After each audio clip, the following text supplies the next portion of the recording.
Went live. I want to welcome everybody to the show tonight. This is Royce here, the vinyl junkie, and I'm known by a lot of things. But anyway, sooner or later I'll bring the vinyl unicorn back in too. Moe's been kind of mad at me because ever since we started the podcast, I haven't brought the vinyl unicorn on, so she's been kind of bummed out. She stands outside the door and whines and stuff. But anyway, so tonight I think we have a great, fun show for everybody. We're going to unbox the cult classics. Now, when I say cult classics, I know the word cult means different things to different people, but I'll give a little description on what it means to me. Okay, when I think of a cult classic, I think I'm channel surfing and I come across, a fistful of dollars, a few dollars more, Hang 'em High, High Plains Drifter, A Good, the Bad, and the Ugly.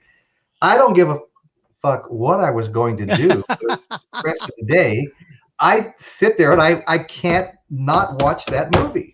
I'm the same way with the whole Godfather series, and I'm the same way with some of the albums I'm unboxing tonight. In fact, two of them I just paid to watch in the last couple of months on Amazon videos, whatever it's called, Amazon Prime movies or whatever it's called. I hadn't seen them so long, and you never see them on television anymore. It's actually paid. My grandson just turned 16, and he hadn't seen the first one, and my youngest daughter, Nicole, had never seen the second one I'm going to unbox.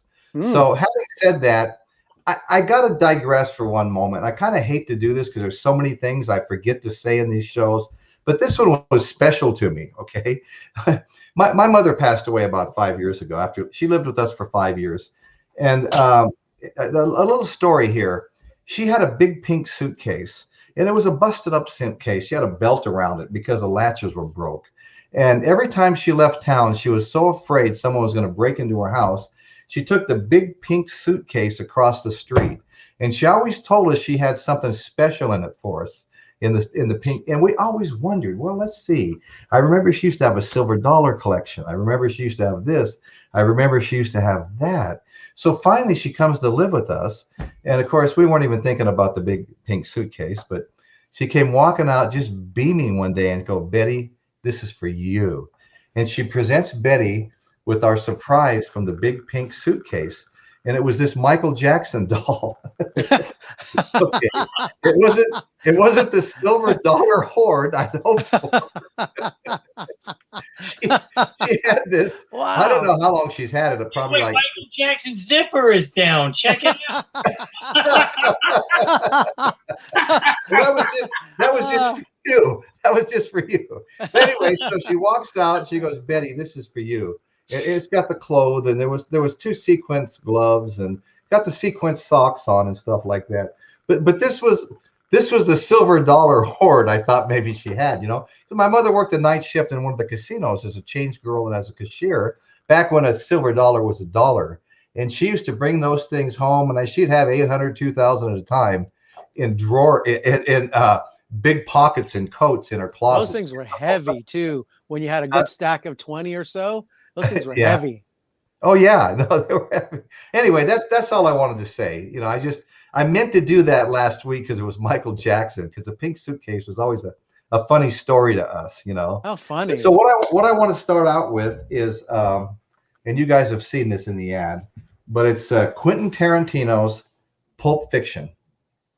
This is such a dynamite movie, and I tell you what, just when you think you've ran out of surprises, there's another surprise, and then another one behind that, and they just keep reeling them off. And I can't watch this enough. Honest to God, I can't. I love this damn movie, and it's. I've heard people say it's like 2 or 3 movies in one, and it kind of is. You'll be following along, and all of a sudden you'll go to another time and place, and something completely unrelated is going on, and that'll go on for 30, 40 minutes. Then it'll a lot come of short back. stories within one Pardon movie. me? A lot of short stories within one movie. A lot of short stories, one movie. Yeah. Absolutely. And Quentin Tarantino, producer, screenwriter, director. But you know what's funny? I mean, we all remember the part in the movie where, John Travolta, Jules, and Samuel L. Jackson, God dang it, Vincent was Travolta and Samuel L. Jackson was Jules. Sorry about that. Anyway, so they're riding in the car, and they just had this big scene in this apartment with these young guys, and they took one with them, and he was in the back seat.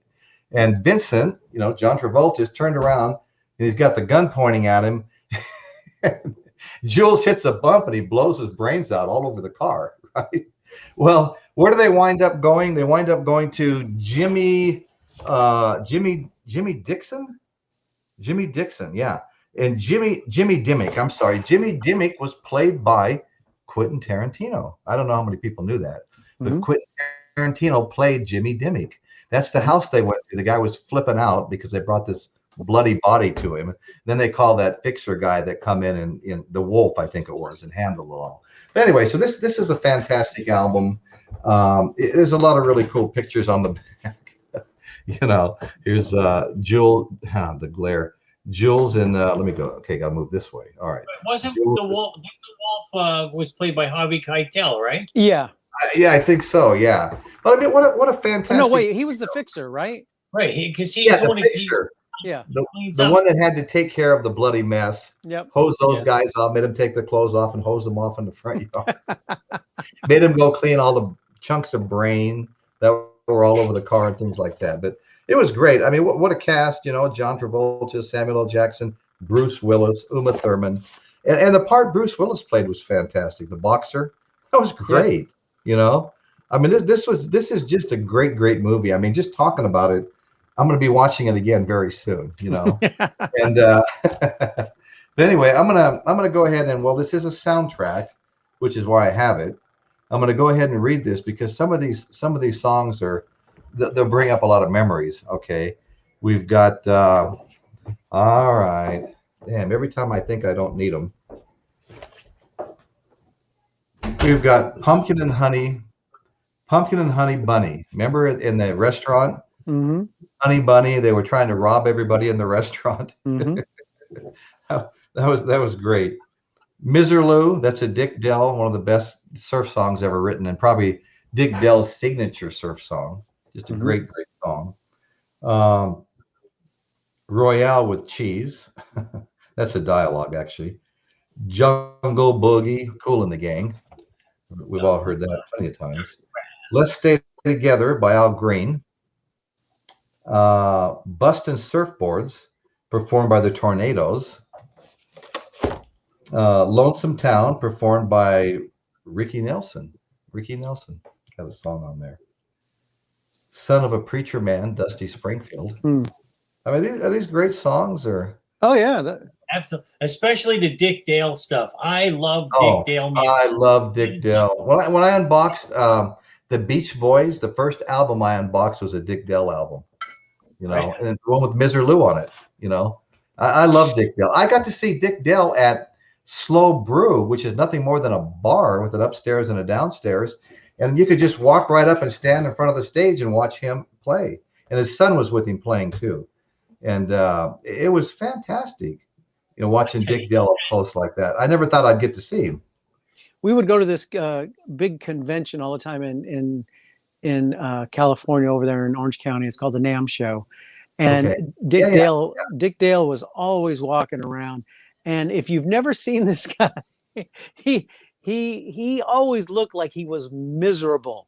And I'd always go up to him and I'd say, hey Dick, how you doing? I'm all right. he was a funny guy, man. Yeah, he was a funny guy. But it was so cool because it was just kind of a random thing. It was kind of like when I got to see Eric Burden in the Animals on the Laughlin River run on my motorcycle. We just happened to pick up this little magazine, me and Betty walking down the sidewalk to see what was going on in town. And here's right across the street, Eric Burden and the Animals playing in a small venue. It was just amazing. Well, this is kind of the same thing, you know, to hear that he's playing at Slow Brew, a little bar, you know, on a stage with probably never any more than about 35 to 40 people, you know, around the area, and people coming and going. You just walk right up to the stage and just watch him play. It was just amazing. Nobody had a sound like Dick Dale. It was distinct. When you hear Dick Dale, you're on a surfboard. Oh, sure. Oh, yeah. You're on a surfboard. And you know, it was always Dick Dale and the Deltones playing in those old Frankie Avalon and Annette Funicello movies, the beach movies. Definitely. You know? Yeah. Wow, I love that. That was great. Love it. I know. Yeah. Same here. And so then we had Bullwinkles, performed by the Centurions. Okay, I won't pretend like I know them all, but I love this one. Jackrabbit Slim's Twist Contest. Who didn't love that dance contest? You know, Travolta's up there like this. You know, you know, and that was a really great part of the movie. Watching that, you know, and I guess they won, didn't they? They won the dance contest. And so it's the one where he was kind of doing all this and yeah. Then we have you know, Girl, You'll Be a Woman Soon. That's a great song. I don't recognize Urge Overkill played that. For some reason I don't recognize them. Girl, You'll Be a Woman Soon. Who else did that? Somebody else did that. Whose name I would recognize. Okay. Maybe not. Maybe I'm wrong. Anybody in the chat know? Daddy. Yeah, Caitlin, Just the Facts, Gloria. No, I mean, do they know anybody else who did that, remade that song? Oh, okay. Yeah. Hey, anybody in the chat, do you know who did Girl, You'll Be a Woman Soon? Because I don't recognize Urge Overkill.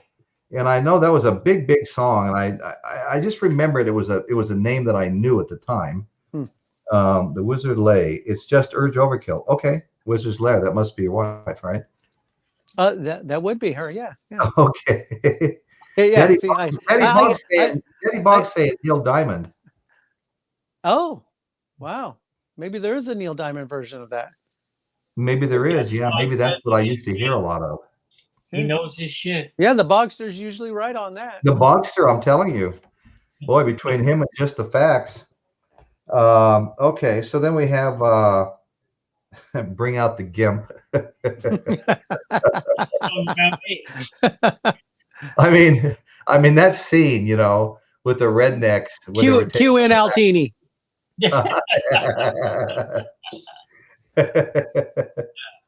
Oh man. Okay, Just the Facts is saying Righteous Brothers. Now that does, my memory, that does sound like the Righteous Brothers. Anyway, could be. I don't know.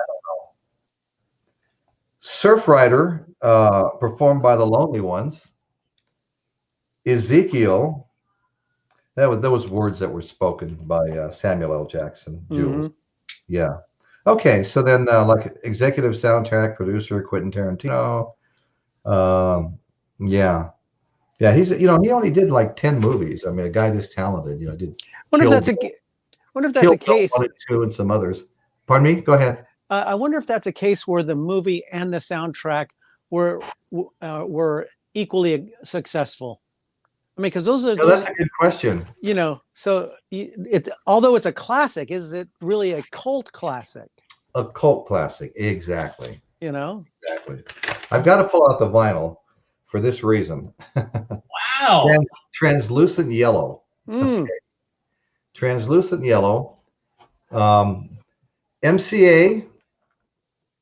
various artists, music from the motion picture Pulp Fiction. Yeah. Translucent Yellow. Look, that's pretty cool. That is. Wow. Wicked. Now, Royce, did you just get that recently? You know, I've had it. No, I just got it. Yes, I just got it recently. I bought it. Yeah, recently. I think Target had a. I wonder if Target did have it. Yes, I think that's where I got it. I don't know if that's a Target exclusive or a Walmart exclusive, but yeah, you know, let me see. There's still some stickers on here. Limited edition, translucent yellow. I saw it at Target. I don't know, you know. Okay, Paul S. Hello, everyone. Good evening. Happy 4th of July weekend. Daddy bought just a fact. It's a Target exclusive. Target exclusive. There you go. Target exclusive. Okay. All right. Well, I'm going to say who would like to go next? Well, wait. I want to touch on something that you said about Quentin Tarantino having movies and little stories inside movies. Guy Ritchie does the same thing. The guy movies. Oh my God, they're like twins. Only he's the English version of Quentin Tarantino. Okay. Have you ever seen any Guy Ritchie movies? I think so. Yeah. They're unbelievable to say. But here, let me get my cult classics. Okay. Oh, my wife brought me in a little something to drink. It was hot here today. I had to go up on a two-story roof above a yogurt creation shop, looking for this filtration system that I thought was going to be in the attic. You know, it's like a typical two-story commercial building. You got the metal ladder that goes up that's got the padlocks on it. So I did have an extension ladder that was just long enough to get me up there. And boy, so it wasn't in no, it wasn't up in the T-bar ceiling. This son of a bitch was as big as a bus. I mean, it was like 10 feet long, 3 feet tall. It was like a massive radiator that all the yogurt machines water recycled through to cool the water and bring it back into the machines. Yeah. So we're trying to figure out this thing because somebody wants me to build one for them. The building's existing. It's a new building, but they want all the tenant improvements done for a new yogurt shop. So anyway, we're running around looking at all this stuff. Okay, Daddy Boggs. I wish Caitlin's hand sore so she would just sit back and watch. Wow, whatever that means. Yeah, I have no idea what that means. What do you have? What do you have, Martini? Go back up and look. Talking about the movies that he's on, checking out movie classics and all this other stuff and cult classics, and he just happened to mention The Good, the Bad, and the Ugly, and I got that. Oh, yeah. Oh my God! Nice. Right? To me, that is one of the ultimate cult classics right there. And Ennio Morricone, Morricone. Yeah. I mean, I love this music with the whistling and all that shit. Oh, the whistling. Right. The whistling is just amazing. Yeah. That music just, it just really touches me. I don't know. I don't know how to explain it, but it really affects me. No, it hits you right in the chest, bang. You are on a horse in your head. You're on and this album sold very well, by the way. What is it? The album sold very well for a. Oh, I can imagine. What a great. Now, who'd you say who did that soundtrack? Ennio Morricone. Yeah, okay. Encino Marconi or something, right? Well, Ennio, Ennio. Oh, Ennio. Yeah. Okay.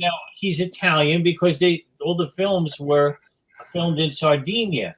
None of them were filmed in the West. That's why they call them spaghetti westerns. Everybody in the show was Italian, and if you Italian, they were filmed in Italy. It was dubbed in English. The only English part was Clint Eastwood. Everybody else was speaking Italian. Everybody else was Italian. Like a Godzilla movie because it's like, hey, how you doing? Right. The bad guy in that movie who played in so many, like Fistful of Dollars and A Few Dollars More. What a great bad guy, Oh, excellent. I love that. I love that at the end of the movie where the guy's watching his little his pocket watch with the chime in it, right? It's got a picture of his sister in it. Lee Van Cleef. What a great Lee Van Cleef. Yep. What a great actor. And so he's playing it. The bad guy, what's the bad guy's name? Is his name on there somewhere? The famous bad guy in all those movies. Well, Eli Wallach. I think it might have been. No. I think Eli Wallach was one of the three good, bad, and the ugly. Lee Van Cleef, Aldo Giuffre, Mario Brega, Eli Wallach, and Sergio Leone. Well, Sergio Leone was the director. No, I think Eli Wallach was one of the three, the good, the bad, and the ugly. Lee Van Cleef, Clint Eastwood, and then him. I'm pretty sure. I could be wrong though. But that guy was a great bad guy. And at the end of that movie, I love that so much. The bad guy is listening to that chime, and when the music stops, he's telling Lee Van Cleef to go for his gun. Well, in the meantime, Clint Eastwood had found the other locket with the same chime in it. And just as the chime's starting to end, and he thinks he's going to get to kill Lee Van Cleef because his gun's laying on the ground, got shot out of his hand.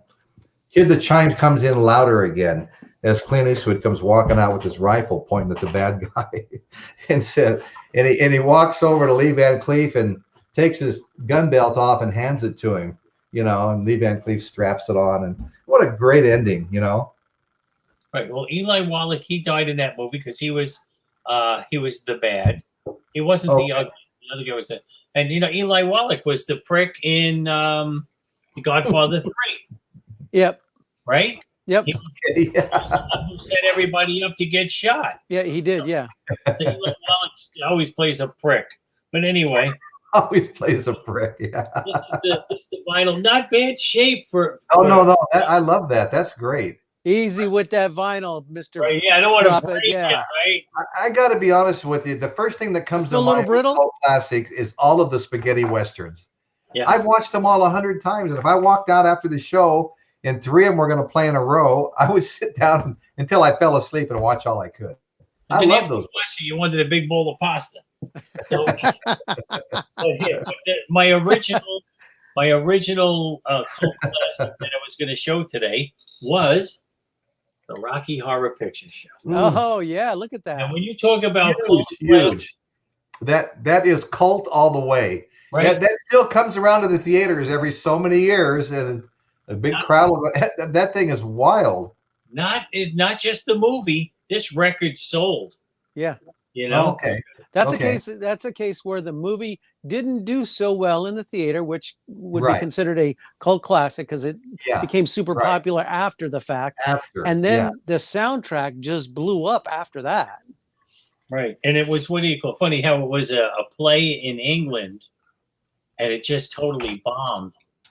And for somebody who was the guy? I forget.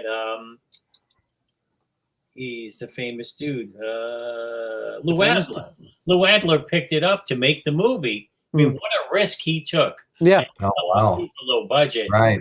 Right. But that's what it was made for, a midnight movie. Yeah. Here is surprise. Look at that. Pat, I actually have a sleeve.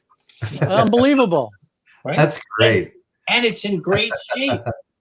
Easy. Look at that. Is it right side up? Yeah. Yeah, it is. Right. And there you go. I have the Dan, just the fact that he's never seen Rocky Horror Picture Show. Hey, that surprises me, Dan. It seems like that's something you would have seen. I've seen it probably 3 times. It was a shock the first time I saw it. It was a shock the third time I saw it. It's something else. You check it out sometime. You'll get a kick out of it, if nothing else. Like it says, that's the best way I can describe it. A kick out of it. I don't know what else to say about it. On the back, it says, gorgeous. Wait, here we go. Gorgeous gals, right? Thrills and chills, and lots of larfs and sex. So, all true. Right now, this launched Meatloaf's career. Now, Susan Sarandon, an unknown actress, right? I didn't even know she could sing. So, so that's one of her first movies. Barry Botswick. Barry Botswick. It was his first shot, right? Wow. And introducing Meatloaf. Nobody heard of Meatloaf before this movie. No. I think it was his real name is Marvin Lee Aday. Yeah. And, this movie came out. He became famous, and they changed it all around to Meatloaf. They put it back as Meatloaf. The original thing that came out was Marvin, Marvin Day. Yeah. Right. So if you can ever get that printing that has Marvin Lee Aday on it, I'm sure to some collector it'd be worth a lot of money. Yeah, so, that's right. Touch me. I want to be dirty. I wonder when that's going to come around again. I haven't seen that in a long time. What is that, 76, 77? What year is that? Now you're asking a lot of shit here. What's it say here, right? 75. 75. Wow. That was really.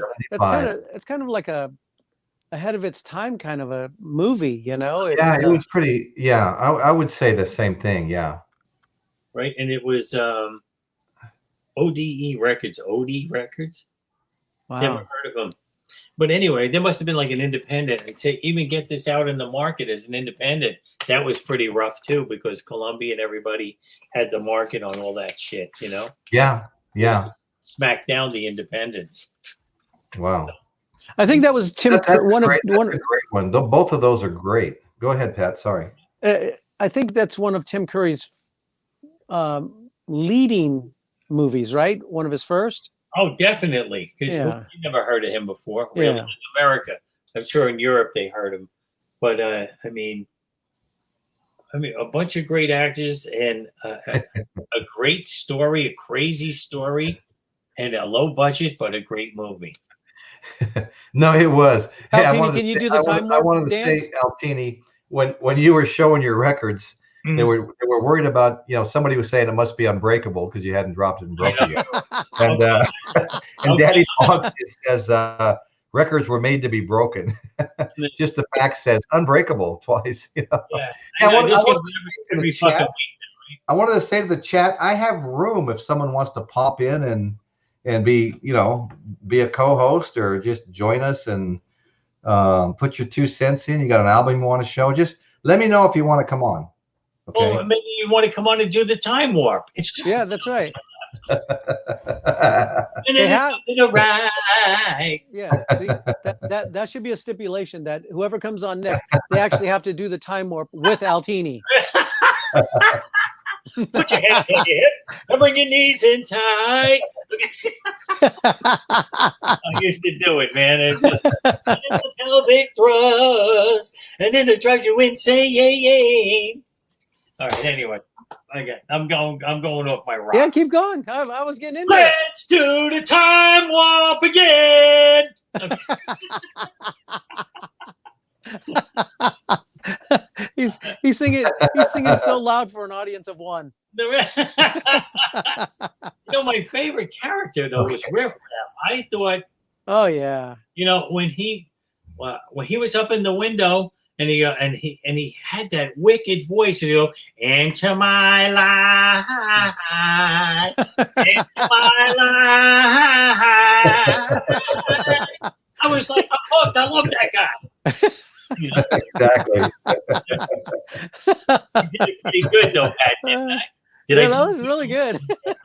Because I would be in front of the mirror after I watched that movie. I said, I got to get this down right, So the hunch over and everything. Yes. So Pat, what do you got, bro? Well, since we were talking about, I actually thought this was really a cult classic. By the way, this is but never mind. I thought we were actually talking about the cult. But anyway, regardless, this is a cult classic.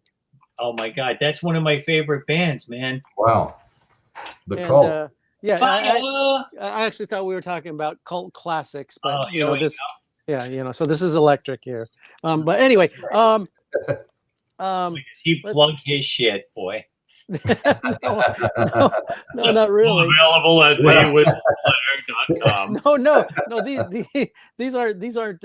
Those aren't available at the Wizard's Lair yet, but those are personal copies.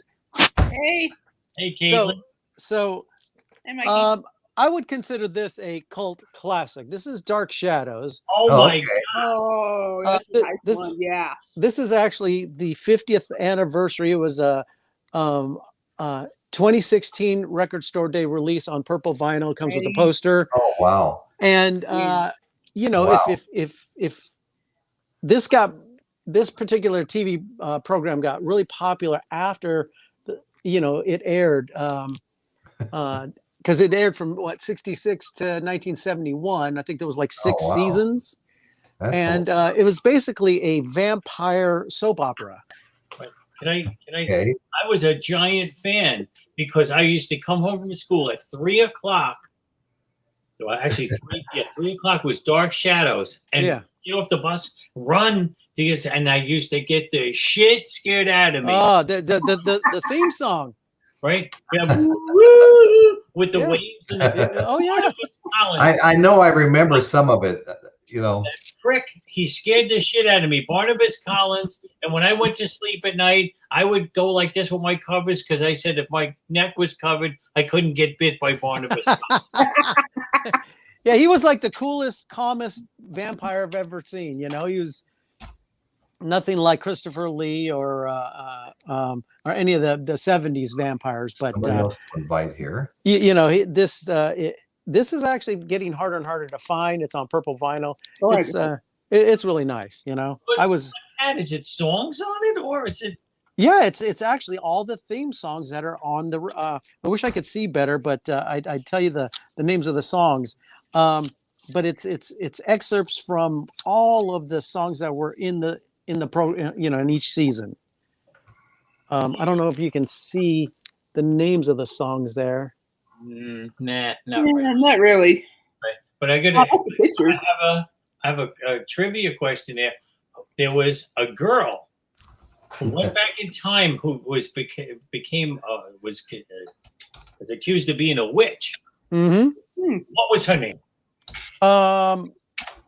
Wasn't that Abigail? Wrong. No. Come on, Pat. Oh gosh. You can do it.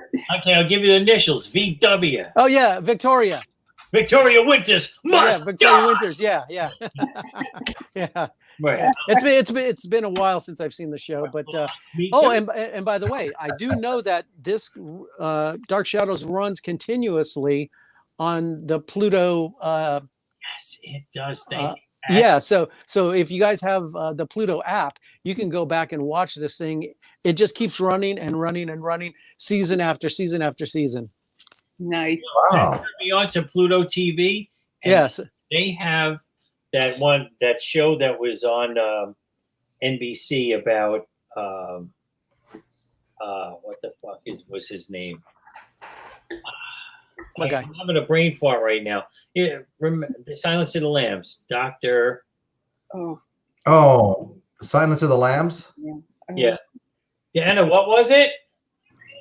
No, not Clarice. Who is the fucking doctor? How you doing, buddy? Oh, doing pretty good. Good. Good to see you. Remember, a Chianti, fava beans and a nice Chianti. I must miss. What are y'all trying to figure out? The Dr. Lecter, Hannibal Lecter. There you go. Lecter. How could we not know that? I don't know, but there was a show on NBC called Hannibal. It was unbelievable. Yeah. The photography, just the photography alone, it was a way that I've never seen before on a TV show. And it was interesting as all hell. And he was, Hannibal's dressed up like a hipster.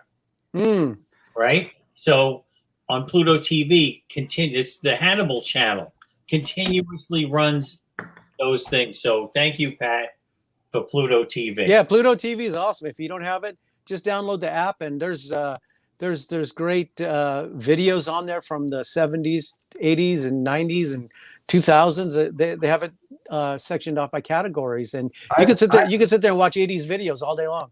I never heard of this. You watch them on your phone, or you watch them on TV, or what? As long as you have your TV, you can download apps on it. Just look for the Pluto app. Pluto. Yeah, and it's really good. I mean, you'll see a lot of channels. Yeah, there's a lot of comedy stuff on there. There's a lot of drama. Like I said, Dark Shadows is on there. Happy Days is on there. And it runs. Yeah, there's cartoons on there. I haven't seen Happy Days in a long time. And this stuff runs continuously, and you can't pause it, so it's like regular TV. The good thing is it's all free too. Yeah. Really? Oh yeah. When you watch it though, do you sometimes I'm on a channel? Yeah. It'll just go to some other friggin' channel by itself. No, that never happens to me. On the Pluto network. I gotta write Pluto down. It's so bizarre. Yeah, it's free, but there's a lot of commercials. A lot of commercials. Okay. Yeah, there's commercials in between. So it's like watching. That's being paid for. Yeah. Isn't Dan and Caitlin supposed to do the time warp? No. Oh yeah, were you guys supposed to do time warp here? not getting this old man to do it. All right, here's another one. I would love to do it, but I have bad knees, so that's my excuse. I have bad knees. All right, Kate. No can do. Let's try though. I give you credit, Mikey. I've had 8 heart attacks, so I'm done. I hope you're done. Yeah. Well, here's another one that I think maybe the soundtrack was a little bit more popular than the movie, because the movie was definitely a culty kind of classic movie. This is the movie Heavy Metal. Oh, okay. Which the soundtrack was hugely popular. I mean, there's just a ton of people on here.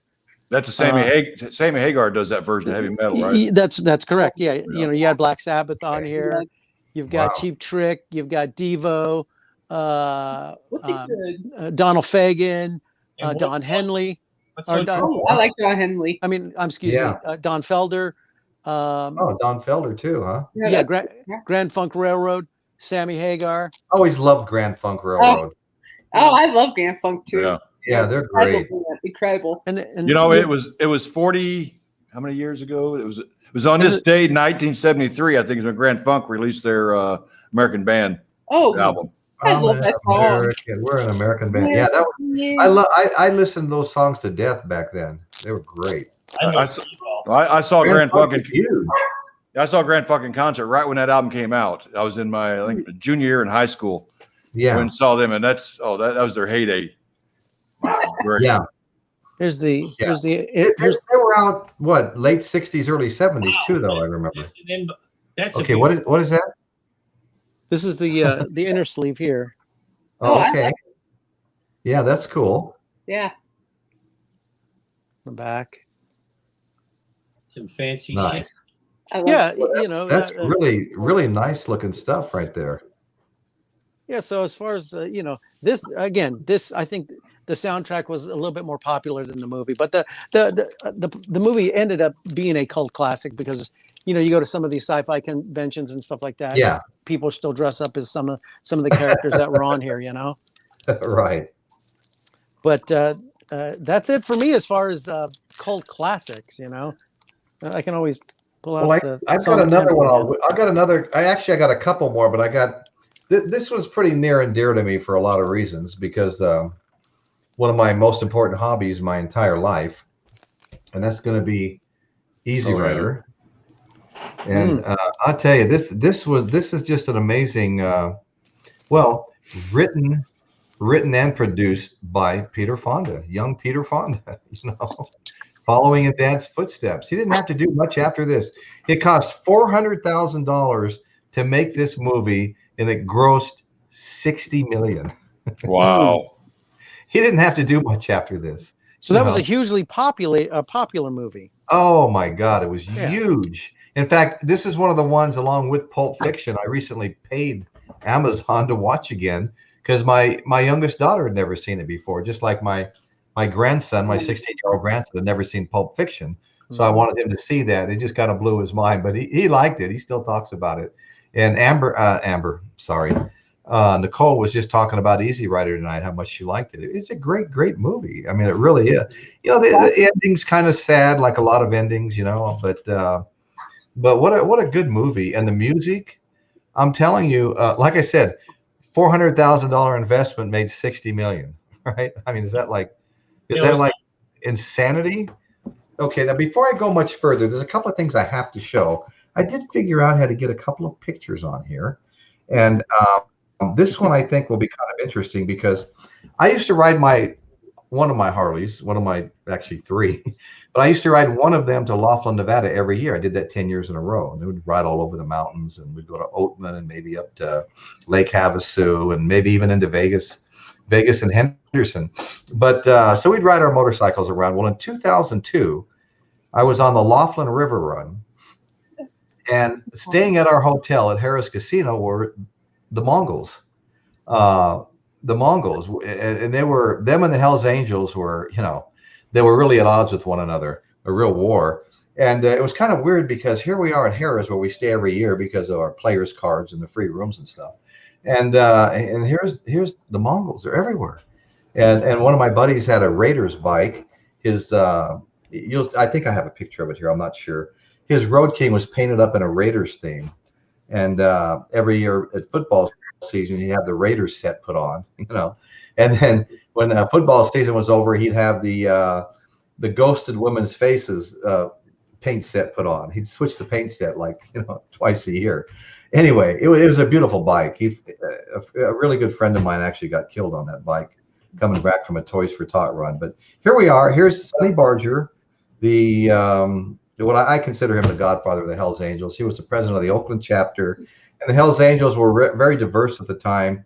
And it was Sonny Barger with my next door neighbor's best friend, Fuki, his secretary treasurer, who actually organized all the chapters under one flag, and decided on the uniform colors and decided on a set of rules. This is how the Hells Angels live. And the respect they show one another's wives. You can get kicked out of the club if you cheat with somebody's wife. I mean, they had a lot of rules.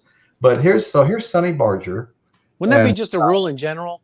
You think? I use the term rules loosely here with these guys.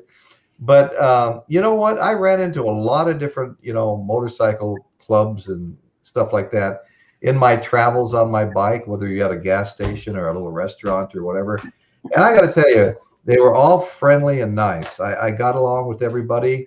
I think they live by some kind of a creed. If you're nice to us, we're nice to you. If you're not nice to us, look out.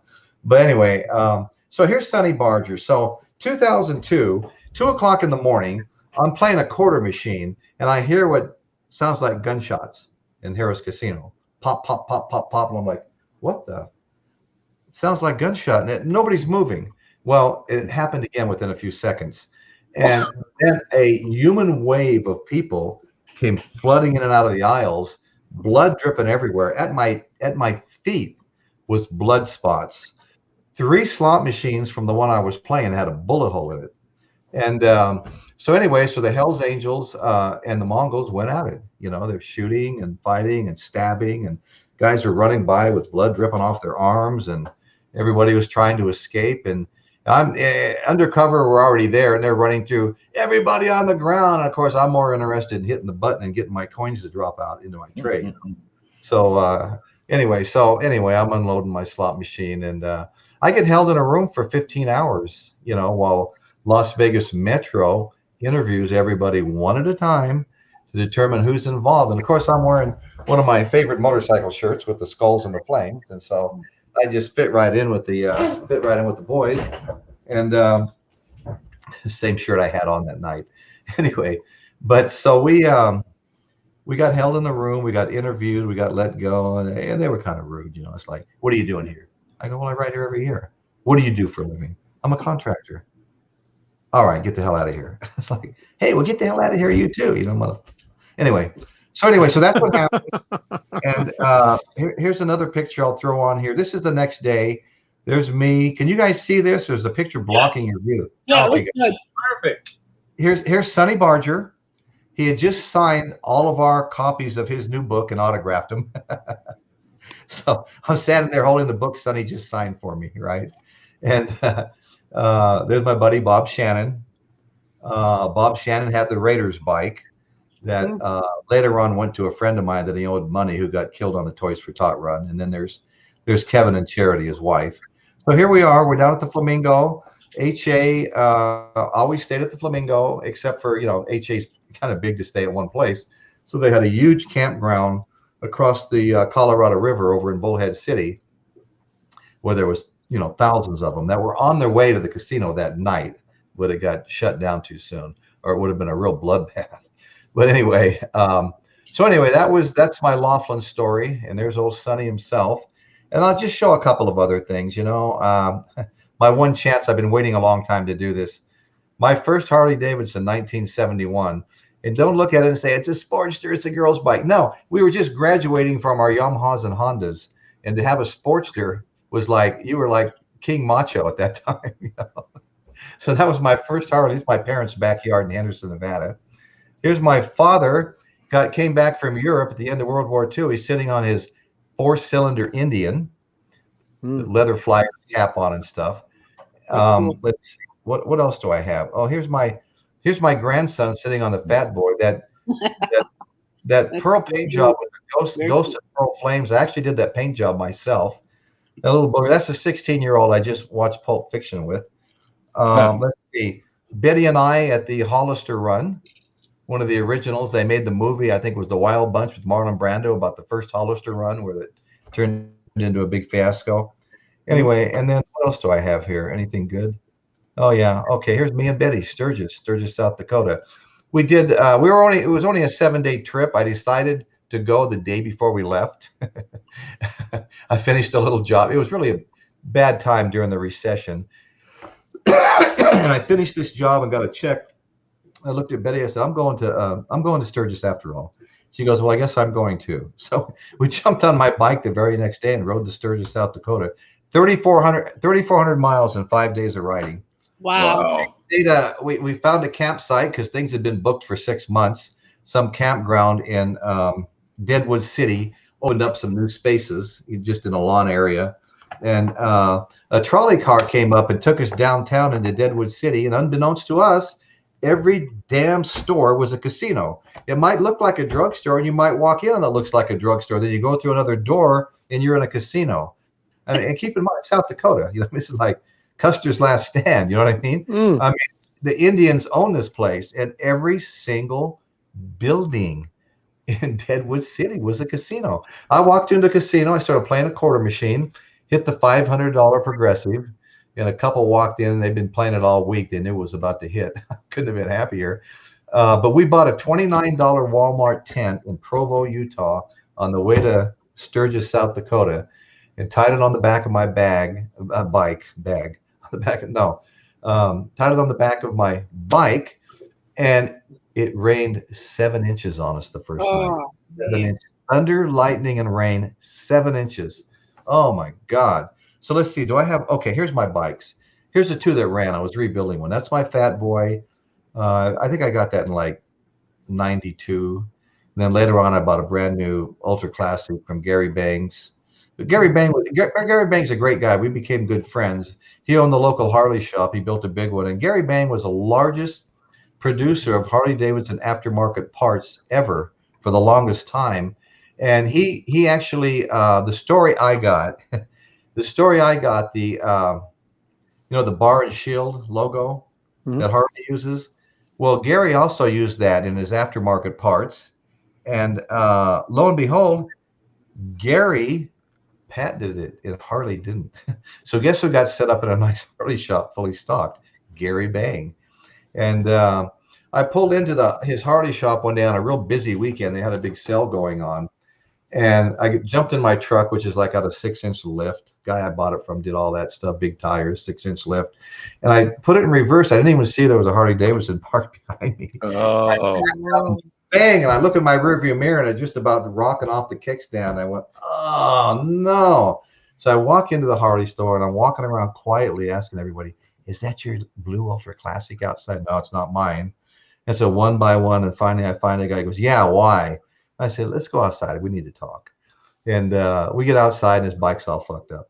And I can see that his eyes were spinning like, slot machine reels. He was seeing money. And we're starting to, get into it a little bit. And I hear, Royce, what's going on? And I turn around, there's Gary Bang kind of running towards me from the dirt lot. And Gary, man, my truck sits so fucking high. I put it in reverse. I backed into this cat's motorcycle. Gary Bang looked at me and he goes, take off. I'll take care of it. And I never heard another word. Oh, wow. So wait, so before you showed, cool. I love that guy. He's a great guy. When you had the picture of the two bikes, you said one of those was your Fat Boy? Yeah. You have a picture of Michael McVeigh because he's my Fat Boy. That's funny. Couldn't resist. Michael, if you're watching, you're chubby. That's great. Yeah. Okay, so hey, I guess I was talking about Easy Rider, wasn't I? Yeah, you got off on a little tangent. Obviously, the thing I love about this movie, I can't say nothing equals the movie itself, but the soundtrack is awesome. I mean, Steppenwolf. I mean, yes, we've all heard "Born to Be Wild," which is on here. I mean, it's an anthem, a motorcycle rider's anthem. We used to have a place next to Polar Queen called the Pins, full of pinball machines and pool tables, and it was like a private clubhouse. If somebody showed up from Vegas or Boulder City and thought they'd go in and shoot a game of pool before the night was over, pool balls were flying back and forth and cues were being broken. But anyway, make a long story short, songs like Steppenwolf's "Born to Be Wild" seemed to play like, all night long, when it first came out, along with other songs that were real popular. But one of the songs that Steppenwolf did that I love that you never got to hear on the radio was called "The Pusher." And the song went, God damn, the Pusher Man. Pusher Man. Yeah. Pusher is a monster. And he goes on and on and on. But I mean, Steppenwolf, the Pusher, right here. I mean, I really like that song. I liked a lot of Steppenwolf stuff that you never really heard on the radio. You had to have the 8 tracks or whatever it was at the time. And then the Wait, it's a great song. Is Magic Carpet Ride on that too? What's that? Magic Carpet Ride, is that on that? No, Magic Carpet Ride's not on here. I didn't think so. That was a great song too. That played, that when it first came out, it played every other song on the jukebox at the pinball place. But no, it's not on here. The Byrds, Wasn't Born to Follow. It's kind of funny. We just bought a Byrds album that Betty picked out. It's sitting right behind me. Then If You Want to Be a Bird. That might have been part of the acid trip they took. Yeah. Don't Bogart Me. Don't Bogart that joint. Don't Bogart that joint, baby. Pass it over to me. Wait, now who said it? Wasn't that New Riders of the Purple Sage saying that? Well, Commander Cody. Let me see what this says. It says Fraternity of Man. Yeah. Yeah. I thought And that was a timely song at the time. It became a real common phrase. Don't Bogart that. That we all used nightly. If 6 was 9, the Jimi Hendrix Experience. Kyrie Ellison, the Electric Prunes. I remember the Electric Prunes. I didn't really recognize the name of this song, but the Electric Prunes, they were a pretty big band. And of course, Roger McGuinn, It's All Right, Ma, I'm Only Bleeding. And a Bob song. and the Ballad of Easy Rider, you know. And the song performed in the motion picture by the Byrds is not available for this album, so they had somebody else on here. But anyway, this is just a great music, man. I mean, I love the music on this. I mean, like, again, 400,000 to 60 million. I mean, what a score. Dennis Hopper. Who plays a better bad guy anymore than Dennis Hopper? Oh, and Jack Nicholson, and and there's even like Jack Nicholson. Yeah, I think that was Jack Nicholson's first movie, or one of the first. You know, I think it was. And what a goofy guy he was wearing his football George back of the bike. I love when they were sitting around a campfire getting high. Yeah. That's a great scene. He was the drunken attorney, Jack Nicholson. Yeah. So pull the sleeve out, pull the vinyl out. And Dunhill Records, ABC. So anyway, the vinyl is really clean. Very nice. Yeah, it's really a nice album. I mean, yeah. I love this one. I love this one. Pat, what do you call it? Pat, I think you got to get Pat back in the square. Yeah, where's he at? Oh, he's not there yet. Okay. Look, guys, I got to. He said he might go out and just to watch for him. It's almost 11 o'clock my time. I have an appointment. I got to get out of here. You know, sorry to cut it short tonight, but I got to go. It's cool. And, some things you got to take care of. No, some things you have to take care of. Yeah, right. Absolutely. Right. But I'll see you here next week again. Yes, absolutely. Right. Absolutely. We'll talk during the week and figure out what we're doing. Okay. Yes. All right. Okay. All right, guys. Mikey. Okay, Mikey. See you, Mikey. Take care of yourself. See you, man. Thanks, Royce. Don't step on the grass, man. Okay. What do you guys got? I mean, does anybody else? Hi, Julia.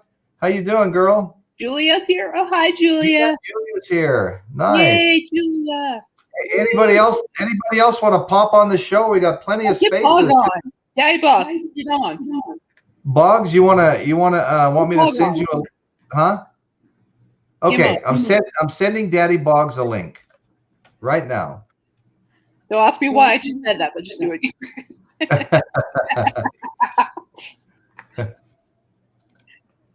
Says there's 17 out there watching. Yeah, you weren't going to get away from him tonight. He's following you on the show. Creepy. Dawn Bogwash. Hey, Caitlin, has Caitlin and Daddy Bog ever been on the same screen before? Oh, very rarely. Hey, anybody else? Julia, Marty Eddings, long lost cousin. I wonder where my younger brother is. My younger brother would be funny. Jeff Davidson, Julia, Paul, Linda. Anybody want to come on? Just say the word. We shall send you a link. You are our celebrities. Hey, guy, hello. The watchers of the show are all the celebrities I'm ever going to need on here. But don't get me wrong. If somebody knows one wants to find me. Carol's saying that Pat is backstage. Okay. All right. There's Daddy Bog. We get a crew together. Oh, Julia, it's not that bad. Hey, Jeff. It's okay that you're late, bro. Good to see you. How you doing? Hey, Boggs in the house. Boggs. So, Pat, did you have another cult classic? I do have one more myself. No, not really. Anybody else got anything they would consider a cult classic? I don't even care if it's a cult classic. Just, something you want to show. It is a cult classic. Like I mentioned before, this is a cult classic. No, that is a cult classic. Yes, it is. Yeah. Just so we know what we're talking about here, right? Yeah. Okay, all right. Well, I've got something. I think this has been shown on other shows before, but this okay. I've got an original pressing. Oh yeah, Hard Day's Night. Yeah, that's great. 1964 original pressing. Yeah, that's awesome. I grew up with one of those in our house that my parents brought home. And what I understand, the way you can tell it's an original pressing, I don't know if you can see it here, on the credits. There's 3 lines right here. Let me see if you can see. Oh. There's 3 lines of credits. Okay. The repress has 4 lines of credit. I didn't know. Interesting. Oh, by the way, Royce, last week we were talking about the Michael Jackson Thriller album. How can we determine if it's a first pressing or not? Yes. Okay, so we figured it out. On the very first presses of that, right at the very bottom, it says produced by Quincy Jones, right? Produced by Quincy Jones. Yeah. Do you have your copy handy?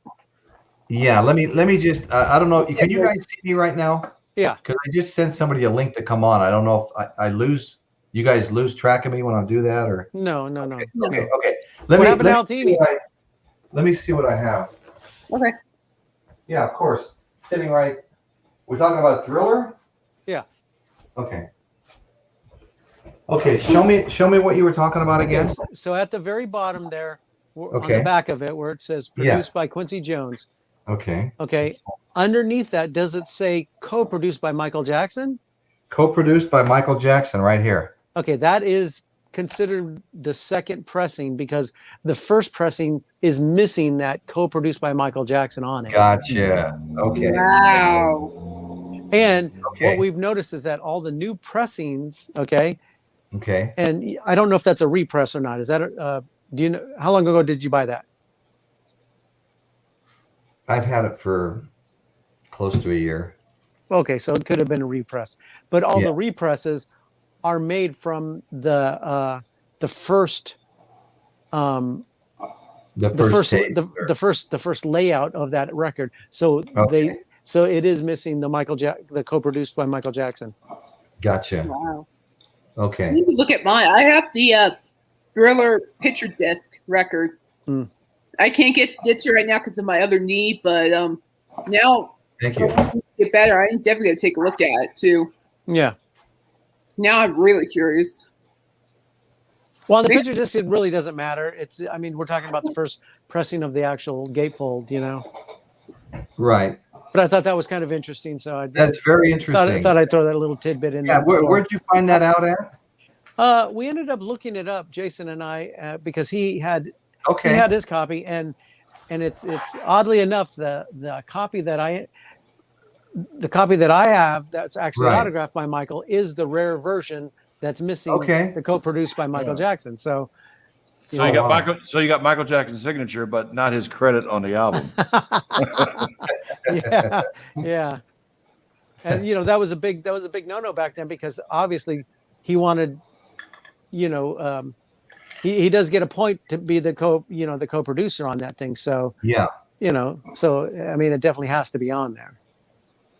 right. So, but yeah, that's as far as I got on the fast forward to the cult classics. That's all I've got. Gotcha. Okay. Well, okay, then I'll go ahead and maybe I'll break this down, get through my last one. And another movie I absolutely love and hard not to watch when you come across it, and that is Platoon. Mm. Oh yeah.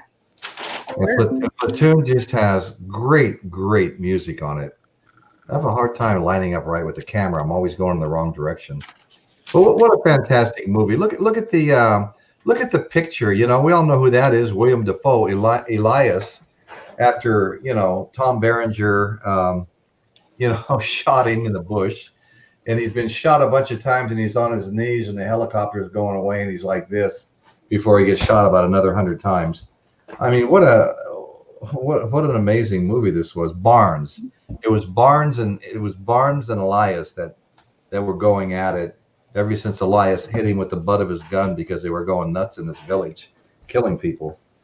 Told him he was a piece of shit. But anyway, so after that, it was like, in fact, Barnes shoots Elias right here. The Vancouver Symphony Orchestra played the music while Barnes shot Elias. Anyway, this is a great album. You've got things like Smokey Robinson's Tracks of My Tears. And I used to love all that soul music. Smokey Robinson, what a talent. He wrote probably all the Temptations' big hits. Anyway, Hello, I Love You, The Doors.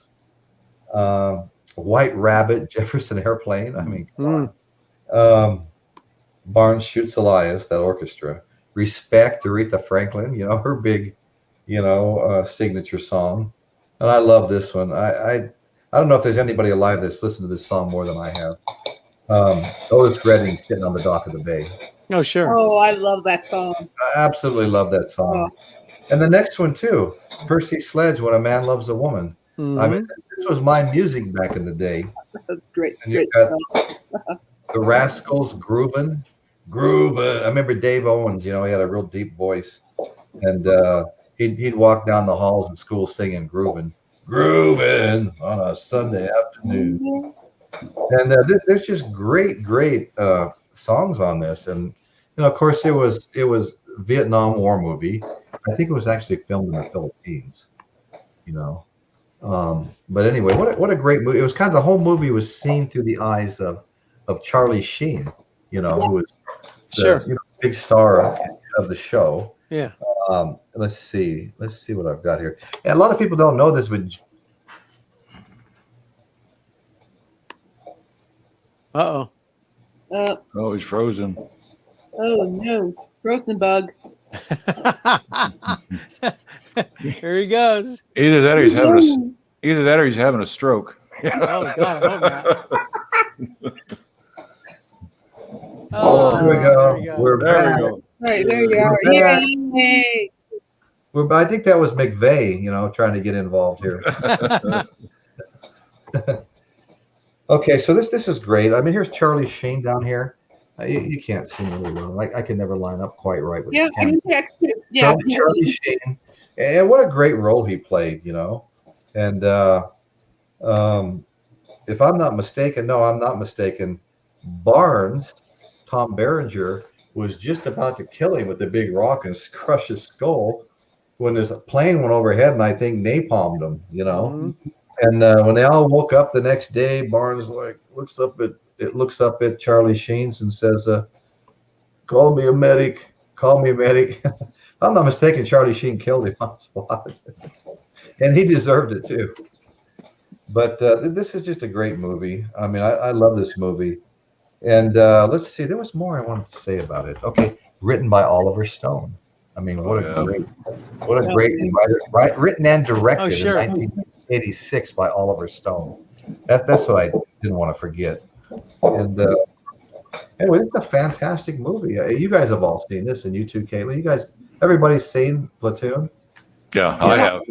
Yeah. It's been quite a while since I've seen it though. Yeah. Yeah. I saw it probably a month ago again. It was on TV. Yeah. That's really a, there's some songs here I missed that weren't written on the front. We got to take another look here. You've got Okie from Muskogee. Okie from Muskogee's on here.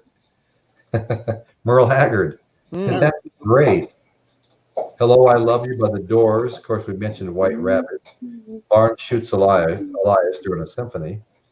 Respect, Sitting on the Dock of the Bay, When a Man Loves a Woman, Groovin'. Okay. I guess pretty much the only one I missed was Okie from Muskogee with Merle Haggard. And that is not on the front. Okay. All right. When did Platoon come out? Was that like 1982 or 1980? 80, okay. 1980. We might as well pull the vinyl out. We've come this far. Okay, here we go. Atlantic. Nice. Atlantic Records. There you go. Atlantic Records. There you go. Better. Yeah. Atlantic. I like it. Yeah, no, it's super clean. Super clean. I mean, it looks brand new. Okay, so that's Platoon, and I'm ready just to sit back and see what y'all got now. I was looking for the Big Chill soundtrack. It's in my cabinet somewhere. That would have been a good one, Don. Yeah, Betty mentioned that. We ought to get the Big Chill. I saw something else the other day that I was thinking that would be a good one, too. That's American Hot Wax. Goodness. Yeah. Nice. Well, yeah, that's a good one. I had that. Yeah, I have I that. had that. Believe it or not, I gave it to a son-in-law of mine.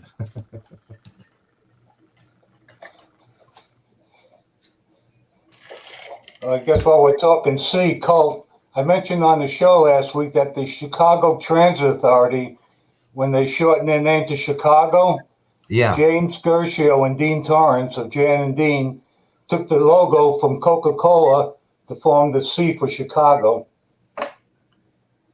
Oh, Yep. really? Oh, And cool.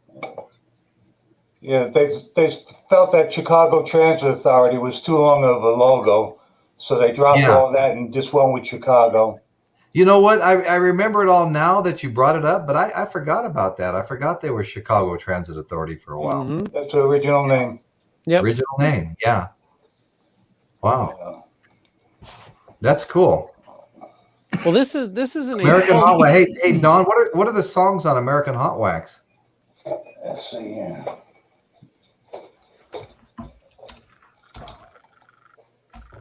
Whoop.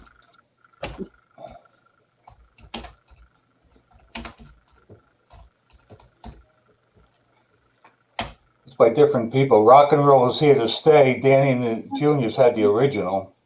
Okay. Mr. Lee, Maybe, Hey Little Girl, Reelin' and Rockin', Chuck Berry, Roll Over Beethoven, Chuck Berry. Mm-hmm. Oh, yeah. Why Do Fools Fall in Love was originally done by Frankie Lyman. This is the Chesterfields. I Put a Spell on You, Screaming Jay Hawkins. Still on Mm-hmm. you. Yeah, I love that song. Mr. Blue, which is originally done by the Fleetwoods. Hmm. This is different people. Hmm. Whole lot of shaking going on, Jerry Lee Lewis. Great Balls of Fire. It's a lot of Chuck Berry. That's Why, Jackie Gleason, Sincerely, The Moon Glows, There Goes My Baby, The Drifters, Hushabye, The Mystics, Rave On, Buddy Holly, and Stay, Maurice Williams, and the Zodiacs, Tutti Frutti, Little Richard, Tutti Frutti on Rudy, yeah. Little Star, The Eternals, that's an original. When You Dance, The Turbans, original. Splish Splash, Bobby Darin, original. Sea Cruise, Frankie Ford. And Goodnight, It's Time to Go, The Spaniels. Wow. Yeah, there's some good stuff on that. Songs on there for sure. Yeah. You know, I should break out my my Bill Cosby album now that he's out of Free your album. Free Cosby, freedom. Yeah. It's funny when I did my Soul unboxing show, the liner notes on the bottom of the Temptations' greatest hits were written by Bill Cosby. And it was pretty kind of funny, and it kind of mixed in with it kind of went together with everything that happened to him when he's talking about how he's always got girls at the house and stuff on these liner notes, and he's sitting in prison for all this shit, and he really wasn't meaning that, but looking at it later, I mean, he wrote that like in 1969 or 70, and yeah, there's a lot of angry women, tonight over him being let out on a technicality. Yeah. And they showed the list of women that accused him of drugging him and raping him, and my mouth dropped open. I forgot how many there were. Well, it's like, for me, I've been following like some sports news. I was reading about the Dodgers pitcher. Okay. Brower, or however you pronounce his last name. Great pitcher, but apparently he's leave from the Dodgers due to sexual assault. Oh, okay. Yeah, there's always something going on there, in the sport. Yeah, I know. It's just wild. And yeah, I've been just reading the articles about it. It's just like, yeah. Good Lord. Oh, I know. Awful. Then you got Olympic athletes smoking dope. Yeah. Oh, I missed out on that one. Yeah. What was the other one? The one protested during Star Spangled Banner. It's just like athletes. I don't know. I don't need an athlete. I need a plumber. I need a painter. I need a doctor. I don't need an athlete. No, you don't need an athlete. Yeah. That's exactly right. They seem to be a little overpaid, most of them. Extremely. Well, Dan, I think you need. I think you need a copy of Fast Times at Ridgemont High. I love that movie. Oh wow, I that's love the cool. movie. That's a cult classic right there. Well, I don't know if it's a cult classic, but it is a classic for sure. Oh, yeah, it's a classic. It's again movie or classic. Yeah, this is another thing where possibly the soundtrack is equally as popular as the movie. Yeah. You got a ton of people on here. Again, kind of the same thing. You got Jackson Browne, you got Don Felder. I'm sorry. Okay. You've got Don Henley, Graham Nash, Oingo Boingo, Pogo, the Ravens, Billy Squier. Oh, I love Billy Squier. Jimmy Buffett, the Go-Go's, Go-Go's. Sammy Hagar, Stevie Nicks, of course, Quarterflash, Timothy B. Schmidt of the Eagles, and Donna Summer. So I mean, this thing, Wow. this thing's jam packed full of Summers. yeah, and I guess this is kind of a culty kind of 80s kind of a movie, I'm curious. Yeah. What song did Quarterflash sing on there? That's a good question. Hold on here. Let me see. Quarterflash did. Kind of hard for me to see. I don't know if you can see that right there. I was just curious because Quarterflash, I mean, they were good when they were there. They had a couple of good songs, but they were there, then they were gone. Yeah, they had a really good first album, one of them was what, Harden My Heart? Yeah. And then they were gone. It's like, what happened? I always hate that when you hear a good song and then they're one who hit wonders or, couldn't sustain what they had. Okay, I'm getting ready to send somebody else the link. It says "Don't Be Lonely." That was the Quarterflash song. I mean, I think they're up in the Northwest someplace. Quarterflash? Yeah, I think that's where they came from. Oh, Hey Pat, was it Fast Times at Ridgemont High Sean Penn's first ever movie? oh, I don't know about that, but yeah, I mean that was probably one of his earlier ones for sure. I thought it was like one of his first ones, Yeah. though. Can't forget, how do you forget Spicoli? Yeah, it's funny because there's a local radio station here years ago. There's a guy that's same age as my daughter. We went to the same high school and everything together. So I've known him since he's a little kid. Well, he ended up working for the radio station here in Dallas. He at the time when he was younger, he looked just like Spicoli and acted like Spicoli. So that was his name on the radio. Spicoli. Get Spicoli to do it. He'll do anything. Sure. And here he is now. He's in his 40s, And when he sees me, he still calls me sir. That's funny. That's awesome. You know, I always thought if they did a repress of this, that they should make it kind of like this black and white checker, like the vans that are on there. It would have been cool to see it like that. What was that other band? Eddie and the Cruisers? Yeah. What movie were they in? Eddie and the Cruisers. That was the name of the show? Yeah, that was the name of the movie, yeah. That was Savoy Brown's songs, though? No, that was, what was the guy's name? John Beaver? Beaver Brown? Yeah, John, yeah. Yeah. Yep. Small Town Girl. Yep. We actually, in Las Vegas, during a Skid Row, during a Bon Jovi and Skid Row concert, they used the crowd because it was a big sellout that night over at the Thomas and Mack Center, and it was, I mean, just completely sold out.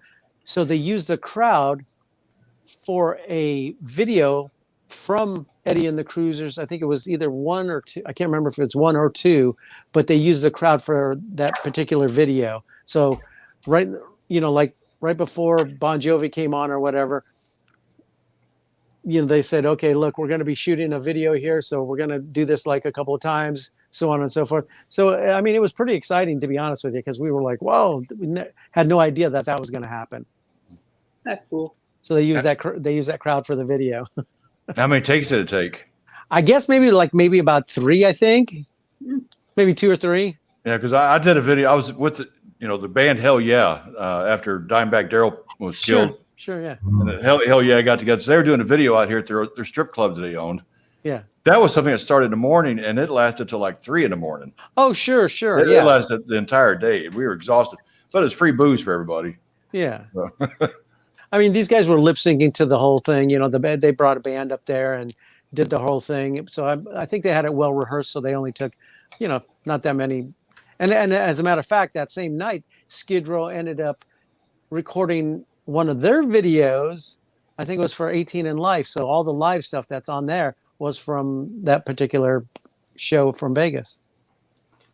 Speaking of Skid Row, you heard that Johnny Solinger passed away. Yeah, what a great guy. Yeah. Yeah. Johnny Solinger, I knew him back in 1995. The band that I managed, Aska. Solinger, it was his band back then. It was called Solinger, and that's right. Yeah. Solinger and Aska played together all the time, and they're almost like that band was like a competitor for Aska, Yeah. But we were always on good terms with them, which is unlike a lot of bands. But yeah, I remember Johnny. But it's been years since I've seen him. Are you guys having pretty bad weather over there right now? Not where I'm at. Oh. It rained this morning, but Gotcha. Nothing this afternoon. Gotcha. Wind and rain here. We're supposed to get a little part of that hurricane Tuesday night. Elsa. Sure. But yeah, that's about as much as I got for tonight. Yeah, it's kind of quiet. Are you guys familiar with let's see, the band who did Eddie and the Cruisers, John Cafferty and the Beaver Brown Band? Brown Band. Yeah, that's what we're just talking about. Okay, good. Yeah, Down Boys is talking about them here in the chat. Oh yeah, there you go. Yeah. I have a 45, but the song is called Small Town Girl. But I think they had a bigger hit than that. Yeah. Hey, speaking of cult classic, Royce, do you remember the Vegas Vampire? The Vegas Vampire. That was, you're talking about a show that came on late at night, right? Yeah, that was kind of a culty classic kind of thing for Vegas. He was he was like a vampire that would show all these old movies, kind of like an Elvira type character. Yeah, no, I do remember. I remember that. His name was Jim Parker, and he used to drive around town at the time. This is when Vegas was probably maybe 150,000 people. It wasn't a whole lot. And he was on one of the local channels over there, and he'd show the scary movies at night. He'd dress up as a vampire, and it was really cool. He kind of looked like maybe like King Diamond-ish before King Diamond. He had a little bit of makeup on, and he. Well, we had a guy in New York, Zachary. Remember him? No, I don't remember him. Horror movies, and then they would cut, and he'd be boiling things in the basement. And, and he was a disc jockey, Zachary. And then I think in New England they had one, Dr. Paul Bearer. Well, I watched Vince Cooley. Yeah, I've been looking for a record that Jim Parker did, and it's kind of a ghouly kind of, one of those. He actually recorded a song as the Vegas Vampire, and I can't remember the title of it, but it was on one of those compilation, kind of like one of the Halloween kind of compilations, and it got a little bit of recognition, but not a whole lot. But he was he was definitely a local celebrity for sure, because he'd drive around in Hearst all the time. Do you remember that, Royce, or no? Yeah. What year are you talking right now? Oh gosh, this was like early 70s. Okay, because like I moved from Vegas in 1971. Oh yeah, that was probably about the time he was on. Yeah, and I remember seeing him. Yeah, he was on Channel 5 all the time. Pardon me? He was on Channel 5 all the time. Oh, okay. Yeah, I do remember seeing him because I moved back in 72 for about 6 months and then made my final exit to California and never looked back at that point. Gotcha. So yeah, I do remember watching him. Yeah. Yeah, he had pretty much of a cult classic there for a while, and sure. so much that the hey, Richard.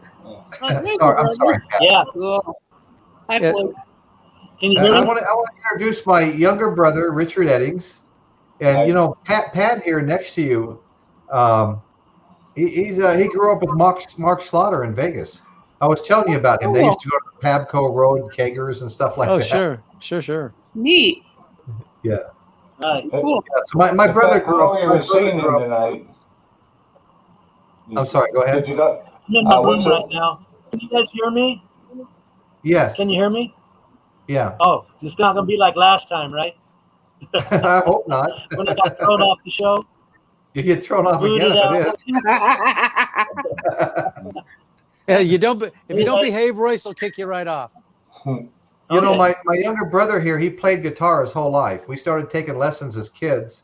We both quit. He went back, and before I knew it, had a band in the front yard with all the neighborhood kids gathered around, and everybody in the band he taught to play their instruments, And he was stealing all my Creedence Clearwater tapes and shit, and he had them all out there playing Creedence songs and stuff. You learned all my stuff off of your Ajax. Now, what was his stage name? Holy Moses? No, it was Rich. It's Richie and the Reptiles. Cool.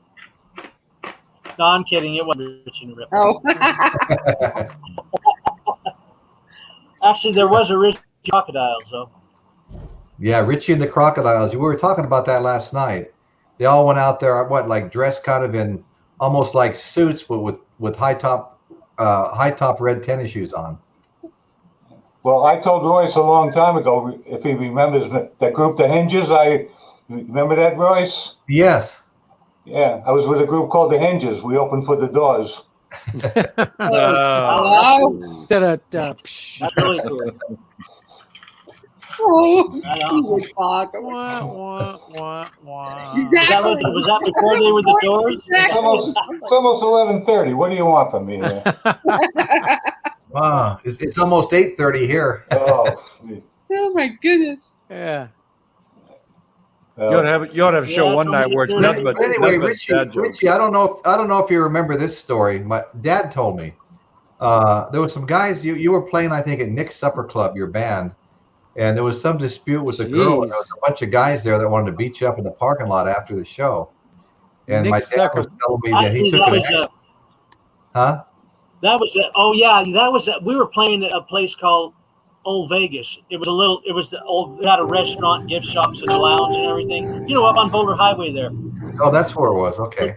It was called Old Vegas, yeah. And there was a gang of guys who wanted to jump me because of my ex. It just built up into a bunch of crap, and they loosened the lug nuts on my van wheel, on a couple of my van wheels, and when I got in the car and started to drive off, I could hear clanking, clank, clank, clank, clank everywhere, and they were just clanking around inside the hubcaps. So the next day, my dad showed up, after that with a pick-up axe handle. Yeah, that's what he told me. He said he sat in the parking lot with an axe handle to see if anybody tried to jump you. He was going to get out there and wield that axe handle, you know. That's right. That's cool. I thought that was a pretty cool story. It was great. He's just there ready to, you know, what do they call that? Ready to rumble. If I would have been there, I would have just drove up to Water Street where everybody cruised waiting for the party to happen. And it would have taken me about 10 minutes to show up with 10 carloads of guys all bouncing off the ground wanting to hit somebody. You know? I know, that was crazy. Anyway, yeah. But anyway, so there's a lot of crazy stuff. There was a lot of fighting going on those days. What's that? There was a lot of fighting going on those days. Yeah, no, the Henderson guys fought the Boulder City guys. They fought the Vegas guys. We got taken to juvenile halls, all kinds of shit, you know. But anyway, so you want to talk about some music? You want to show us an album you got, or? I want to do a damn thing. Okay. I'm going to sit here and watch. All right. Okay. Who wants to go? Who's got something for us? Want me to unbox my my Bill Cosby album? No, I better not. I'd probably offend too many people. Don't have any albums, or I do Not for him yet. Not yet. Well, I can show you some of the new stuff that we've got in the store if you want to. Absolutely. Sure. Okay. Yeah, please do. All right, here. Let me Let's show do you that. Okay. Hold on one second. Let me get this here. We have just recently restocked the Ace Frehley Greatest Hits. Oh, you have? Yeah, so this is a double. This is a double album. Got a bunch of songs on here from his man, from all of his early first 3 solo albums. Oh, okay, got that. yeah. This one's pretty cool. This is White Lions, Big Game, and it's actually on white vinyl. Nice. Oh wow. They're limited and they're numbered. I think this one's like 809 or something like that to 1,000. Yeah. Oh wow, cool. So this is actually on 180 gram audio file. The really good company that puts this out is called Music on Vinyl. Everything that they do is just top notch. I mean, really, really good stuff. So there's that. We do have a reissue of Winger of their self-titled record. Oh, okay. The one that's in stock is a gold vinyl. Oh. This one here is translucent green, but the one we have in stock is gold. So nice. That's really cool. This one's actually really nice. This is a band called Lavara. And this is Steve Lukather's son, Trevor Lukather. This is his band. Okay. Unfortunately, something happened right before or right after the album came out, and they kind of kicked him out of his own band, which was kind of odd. But it's a fantastic record. It's on blue vinyl. Blue vinyl, sweet. Beautiful. So Trevor Lukather is very talented, plays guitar a lot like his dad. So, a lot of the Toto guys and the studio guys really dig this. The singer on this is really good. So if you get a chance, check it out. The band's called Lavara. Okay, cool. And Dan, I think you might have seen some of these come out. These are the new represses of all the Pantera records. No, I haven't seen that. Oh yeah, these are great. Each one of these are on like a white splatter kind of a vinyl. No kidding. Yeah, this is Cowboys from Hell. Let me show you what color this one is. I remember that album. Good album. Yeah, I don't know if you can tell, but this is like a white white splatter. That's white cool. with a little bit of splatter. I don't know if there's a whole lot there. Yeah, a little bit of like gold veining or something, but yeah, pretty. Is that 180 gram vinyl? It kind of feels like it, but I don't know if it is. It doesn't say that it is. Yeah. But yeah, these are really nice. They did all of the later Pantera records on a white plus a different color splatter.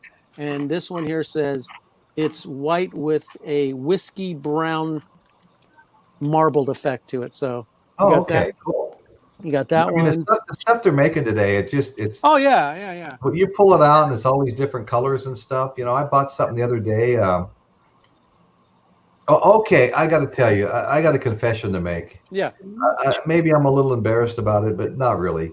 I was watching the Kiss special on the A&M channel, A&E, I think, Arts and Entertainment last week. The biography, yeah. And as soon as it ended, I got in the car and drove to Walmart and bought Kiss's greatest hits. Enjoying the Kiss Army. Welcome to the Kiss Army. We're glad to have the you. show too. We're happy to have you. Welcome aboard, Royce. Let me see if I can find where I put it. Is it the Kiss world? Yeah. And on those Pantera vinyls, yeah, I'm wondering because the only person I know that's in charge of releasing the Pantera stuff is Dimebag's girlfriend, Rita Haney. I wonder if her name is anywhere on that album. I don't know that if there is, but I'll tell you what. There's so much stuff that's still left that could be recorded. Oh, I was in the studio, and there's literally a trash can about the size of a trash can full of VHS tapes that they recorded there in the studio, and they hadn't even gone through half that stuff yet. So there's so much Pantera stuff that's still need to be uncovered. Oh, But it's all falls in Rita's lap, and I don't know what she's doing with that. I don't talk to her anymore. This is a vulgar display, so it's got a different little little different kind of a. I like it though. Here's a little trivia about that album too. On the cover, it shows that guy getting punched in the face. Yeah, he really got punched in the face. They literally punched the guy in the face. It was some homeless guy. They paid him like $400. They punched him like 4 or 5 times to get that shot. I've got this Motley Crue. Oh yeah. Limited edition cinnamon red smoke vinyl. Oh sure. Cinnamon red smoke vinyl. Love I remember my I haven't even opened it. My Kiss is out here in the other room. I'll be right back. Yeah, get the Kiss. All right, I'll continue to show you the Pantera. So, okay, cool. What did I saw? That was vulgar. What is this one here? This is Great American Trendkill. Okay, this is Great Southern Trendkill. Southern Trendkill. Yeah. All right. Perfect.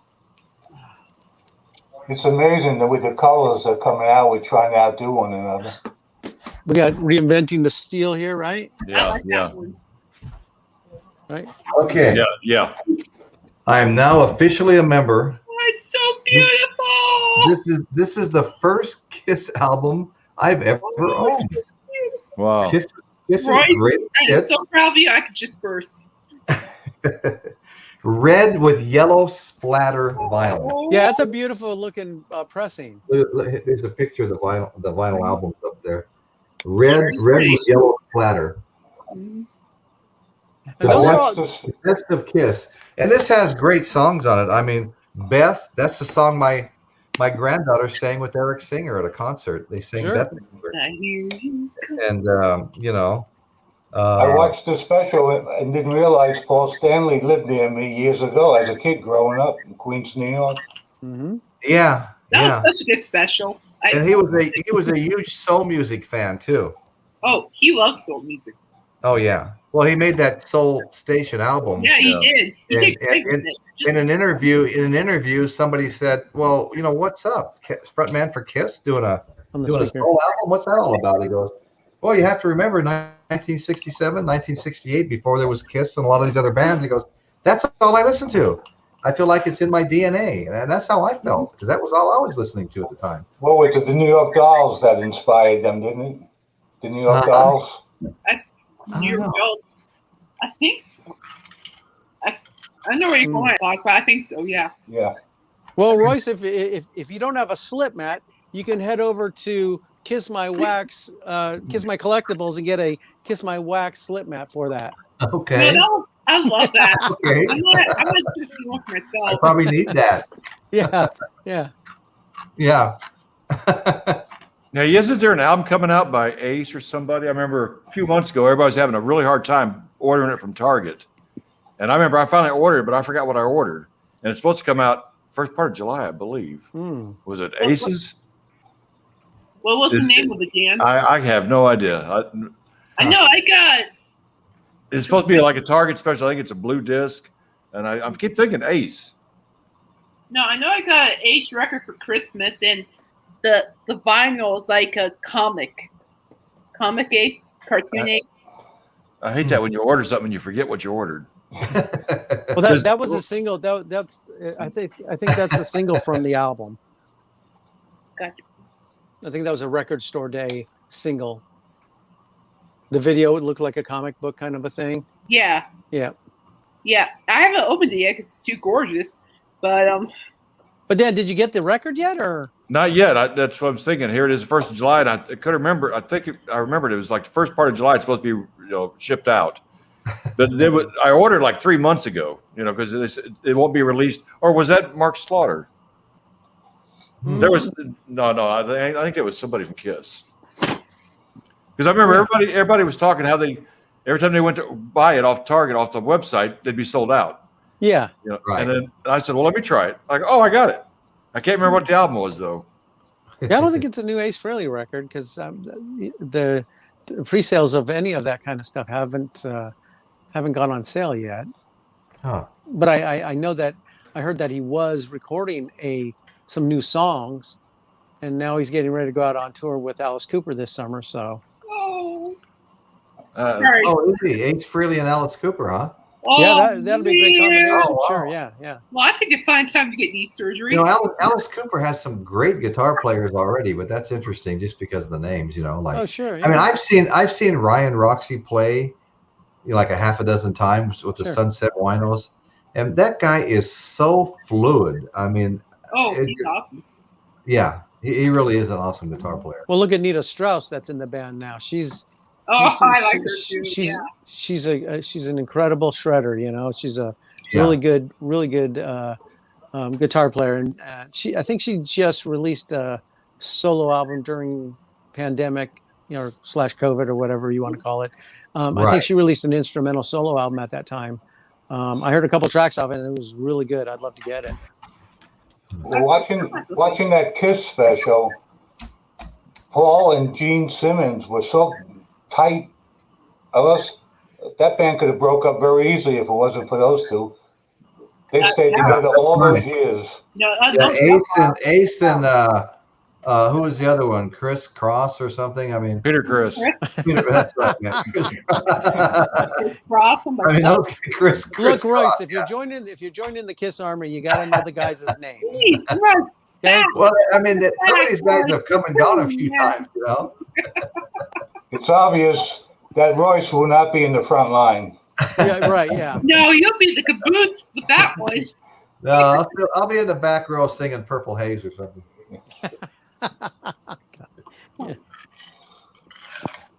Somebody needs to educate Royce. No, Kiss. But I did enjoy watching the Kiss special the other day. Oh, that was awesome. Yeah, it was really good.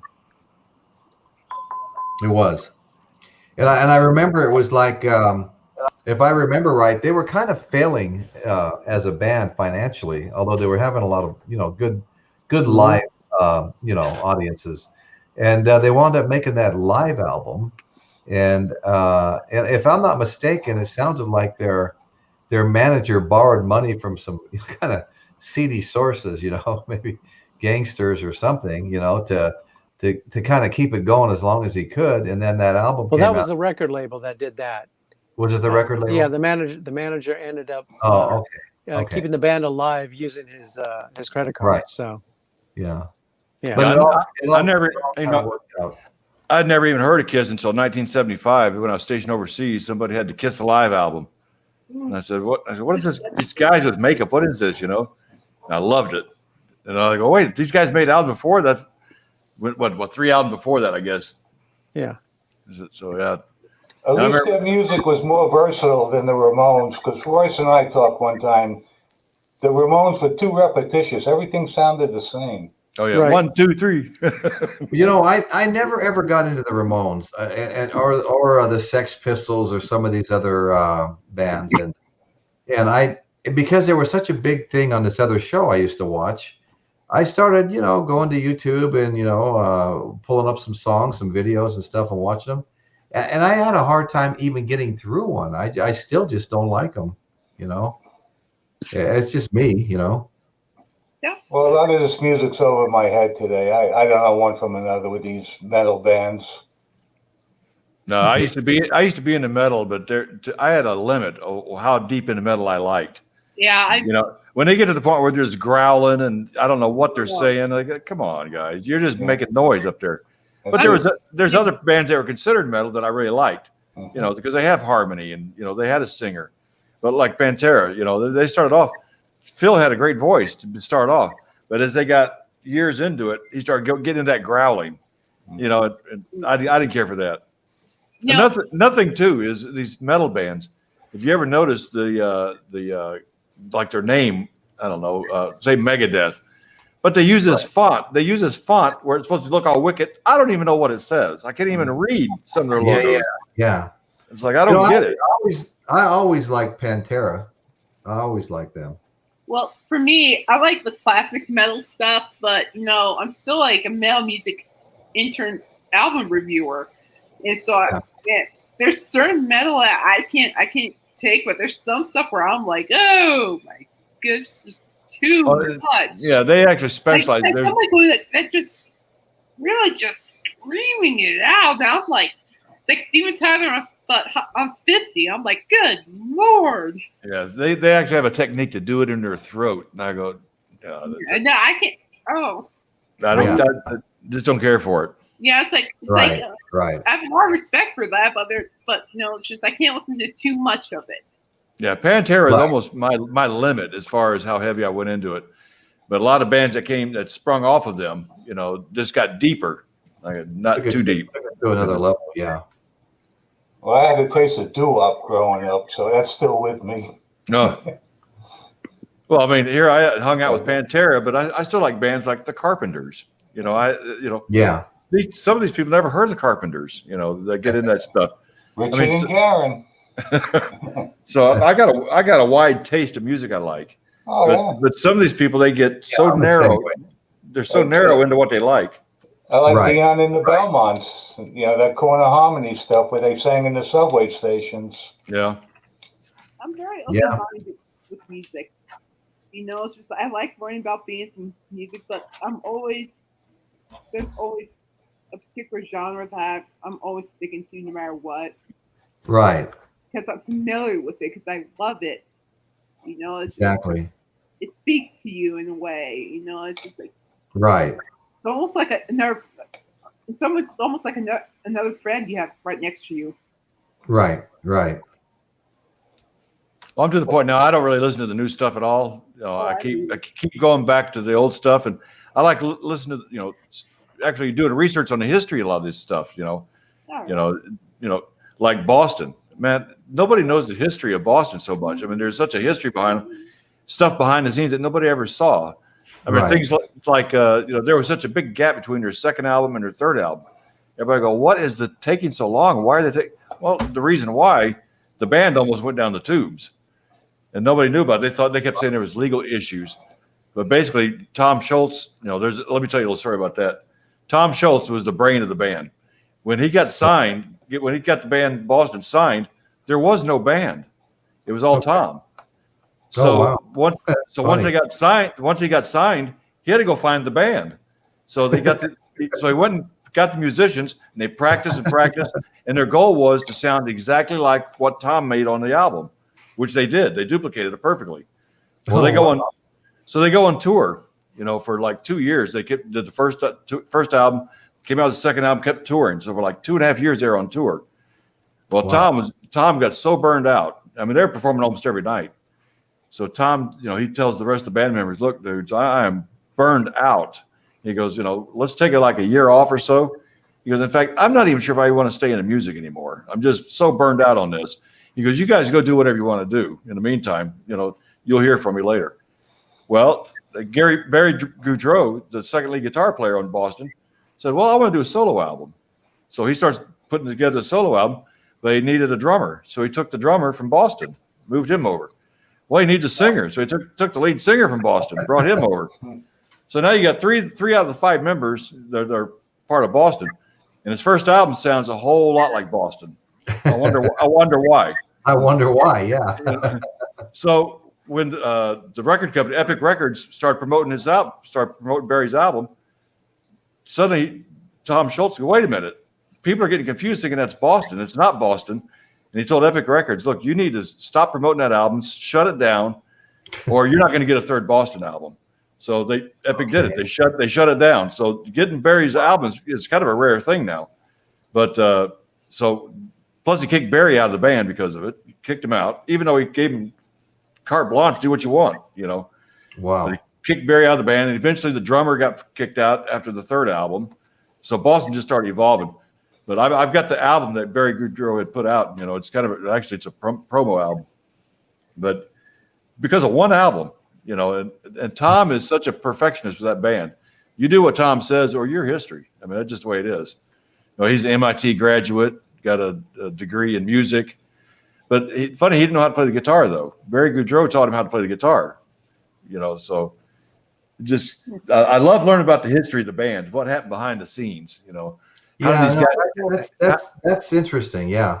You know, how do these guys feel about each other? What made you quit the band? Right. What made them fire you? You know, just and you get different views from whoever you talk to. Like the original drummer from Boston. The original drummer from Boston, nobody even knows who this guy is. He sat in and did the drum tracks for the first album. Wow. Well, he didn't even get credit for it, and to this day, he's still pissed. You know, because his career didn't go much, but everybody knew the drums. But I think Sib, the second drummer from Boston, came in and redid the soundtrack for the albums. I mean, for the drums themselves. So I think the original music is gone now. But it's just I love the politics kind of behind the band. But I don't I don't like being involved in it because I'll tell you what, you know, I've been involved for like 20 years. And there's a lot of backstabbing. Right. And out in the public, everything looks hunky dory, but behind the scenes, it's not. You know, I got stabbed back several times by the industry. You know, so I'm retired now, so it's much better. I lived in that area for so many years. You had Aerosmith, Jay Giles Band, the Cars, Boston. Oh. Yeah, the 80s, I liked a lot of stuff from the 80s. Yeah, I do too. There are a good couple 80s rock bands that I really like, for sure. Yeah. I really liked when grunge came out too. Kind of started with Pearl Jam, I think. There might have been. I agree with you on that. But I mean, Pearl Jam came out, and you know, it kind of, you know, they kind of drove. You know, I liked all the glam metal. Don't get me wrong. I still listen to it today. Poison and Motley Crue. We liked all that. The whole family did. But grunge came out, and the guys were wearing, you know, flannel shirts and their hair messed up. They look like the kind of guys that sit next to you on a stool and work on your motorcycle with you, you know. Yeah. They weren't glam like, you know. And you know, and I like that. And they kind of started driving the last few nails in the coffin of the glam rock. It started with rap, you know. Glam took a big hit when rap came out. All the young white boys were running around. They were all G's, you know. They're all gangsters, you know. And they were really into rap. In fact, they still are. My youngest grandson and granddaughter. It's a whole new rap I don't even know about anymore. You know, I mean, I knew about Tupac and Dre and The Game and 50 Cent, and you know, I knew all those rappers, and I even listened to their music and have it on iTunes, the videos and stuff. I mean, 50 Cent's videos are great, you know. What about that Mix-a-Lot? Mix-a-Lot? You ever hear them? Yeah. I liked a lot of the rap, you know. I mean, I never would forsake my rock. The videos got out of control. That's what it was. Yeah. The videos started getting crazier. Yeah, they did. I second that. But rap put a big dent in the glam metal. And then when the grunge came out, you know, with, you know, Temple the Dog and Stone Temple Pilots, and my favorite was Nirvana, to be honest with you. But I liked a lot of them, you know. And Nirvana was great. And One of my favorite albums right now, and it's been in my truck for probably 3 months. The CD version, I've owned it forever. Is Nirvana Unplugged at MTV in New York. I love that. That thing, I just play that. Whenever I think about it, I'll just start it because it's been in my CD for months now. My CD player in my truck. I love that album. I got Michael Jackson Go Surfing in my car. Which one is it? Michael Jackson Go Surfing. Michael Jackson Go Surfing.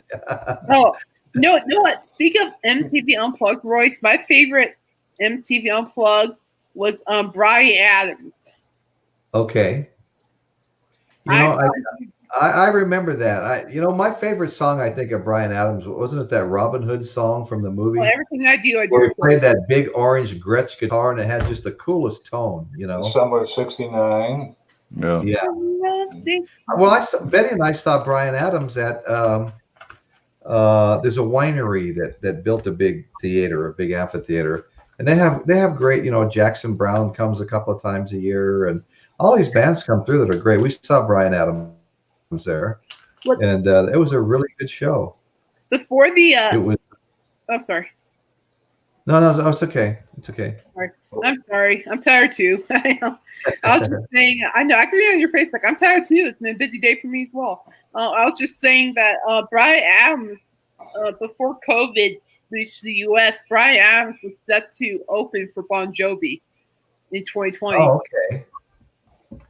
Yeah, that would be good. I always like Bon Jovi. I'm like, Denver, get to Denver. Yeah. Hurry up. I won't go. I want to hear heaven. I want to hear Bon Jovi doing what Bon Jovi does. Let's go. But no, we had a pandemic. Some of the older bands making their final tours, like Elton John. Elton John's making his final tour next year. They're already selling tickets this year for the concert, September 2022. I'm so grateful. The Caesars chain in Vegas is Caesars and Harrah's and the Flamingo, all owned by Caesars. But whenever we used to go to the casinos, even Laughlin River Run, we'd get our rooms free because we had our players cards, and they sent Betty and I tickets to see Elton John's $1 Million Piano. And you talk about a show. It was at the Forum at Caesars Palace. Wow. Free tickets, free rooms. The Forum at Caesars Palace, and big screen behind where they were playing, small venues, all the seats were great. And it was like if he was playing Rocket Man, there was some big celestial scene going on behind him on the screen. And it was always moving too. It wasn't stationary. And on the side, the rim of the piano, the band that wraps around the piano, that same scene, and that's why they call it the $1 Million Piano. Whatever was playing on the screen was also moving across his piano, that same scene. And it was really something to see, And every single song had a different, light show to go with it. Well, you know what those tickets are selling for? At least for ones here in Dallas. If you get the section dead center in front of the stage, those tickets are over $2,000 a piece. Oh my goodness! I used to spend $5 to see a concert. Right? $2,000, really? It's just not just. They have these VIP packages, meet and greet backstage, so you can add on to that. Well, when we were teenagers, there was this one door at the Las Vegas Convention Center. We discovered one time. We were standing as a group, and we didn't have tickets. We just kind of showed up at the concert, and it was getting ready to start. And there was a door that was open, but there was a security guy standing at the door. And all of a sudden, we're standing there talking and bullshitting, and wish we had tickets and blah blah blah. And we looked up, and the security guard vanished. And we crept up to the door and looked up and down the hallway, and there was no sign of him. And we ran in and just blended in with the crowd after 20 feet or 30 feet, And after that, we always hung out by that door. And it must have been 2 or 3 concerts we got into free. Man. I don't understand why that would happen that way, but it always did. I mentioned on the show I was on last week, seeing the Beach Boys in Atlantic City with only 200 people at the auditorium. They weren't drawing at the time, and there was no seats. So I stood right by the stage. It was unbelievable. 2 shows, day and night. 200 people, if that. Right. $10 each, $10 a show. 1969. Yeah, I don't know if you've seen some of Jeff Davidson's posts, Dan. He's saying he's agree with you. He doesn't like the screaming and the politics in bands can be unreal, even local bands. Yeah, even local bands, you know. Yeah, my brother bugged out. He must have felt like, you know, he started a podcast, and I think it's gonna get fun. My brother found religion after years of, it's a rough lifestyle in Las Vegas being in a local band, you know, because I mean, you're up there playing guitar, and the whole time you're up there, everybody's buying you drinks, you know, and there's like 5 or 6 shots on your amplifier and 4 or 5 beers, you know, and then, you know, at break time, somebody goes, "Hey, Rich, you know, come on out in the parking lot. I got some of this or that." And so by the time they get done playing at 2 o'clock in the morning, they're up till 6, have breakfast, go home and go to bed, and wake up at, 6 or 7 the next day and start all over again. And that's like the life that just went on for my brother for year after year after year, you know. And it's pretty rough routine. And he had some good jobs. Him and his wife Jackie had a band called the Eddings Duo, and I mentioned this before. They were getting written up by the guy that writes up, Don Rickles and Frank Sinatra and Dean Martin and Elvis Presley. The same article in the Review Journal. He was mentioning them as a must-see duo, And he was offered a job in Wayne Newton's band, but they didn't need his wife at the time, and she was a fantastic singer, but they didn't need a female singer at the time. They go, "Well, we just need a guitar player right now, but maybe we can add her over time," And he turned it down because him and Jackie were doing really good. Honest to God, my parents were 100% convinced that my brother and his wife were the next Donnie and Marie Osmond. It was the time that they had their TV show, and they were just so sure that Rich and Jackie were the next Donnie and Marie Osmond. They were just, yeah. But anyway, and they were good. I mean, Jackie had one of the best female voices to this day. I'll honestly say I've ever heard in my life, maybe the best. I never heard anything like it. You go in there and sit down, and she'd stand up and play the keyboard and sing. She was a nice looking woman. And you really felt like the music was actually coming out of the walls. You were looking around, how is this happening? It's like, this is crazy. Her voice was just insane. And my brother would stand up there with his smile and play the guitar and stuff, and everybody liked him too.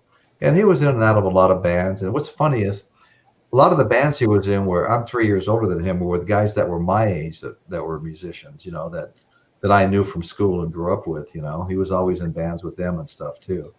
And he did really good. And then, it was just that lifestyle back there was just, it was tough. It was just really, really tough. Yeah, I never went on. I only went on tour. I only went on tour with the band a couple of times, and that was just basically here in Texas. Yeah, that's still fun. I don't understand why they think it's so great. So I'd rather be at home in my own bed than out there, hangovers in the morning. But actually, the band that I toured with, they're basically a non-drinking band. Oh, good. And then after that, it was Pantera, which means you had to drink or you were fired. Yeah. But I didn't work for Pantera. I was just a fan of Pantera. I just knew the guys. But yeah, any of the guys that worked for Pantera, you had to drink or you were fired. That was it. Right. Yeah, no, that's interesting. Yeah, for sure.